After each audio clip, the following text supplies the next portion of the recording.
Unë mendoj se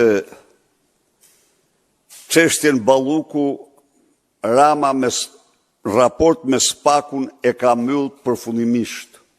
Nuk do e mbyll kurrë raport me opozitën. Ky është qëndrimi ynë.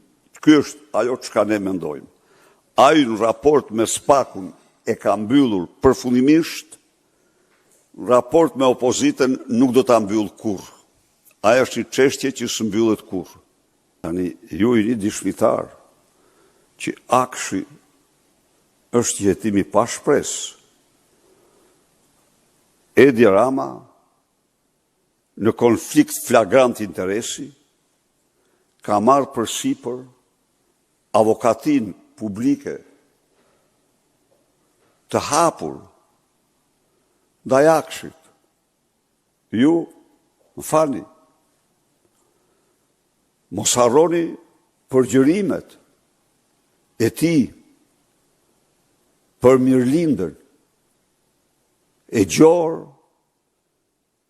që ka vjedh miliona euro, 10 milion euro të qytetarëve që kryesonte një grup të strukturuar kriminal dhe që ky është shpallte të dlirt sa vetë pafajësia.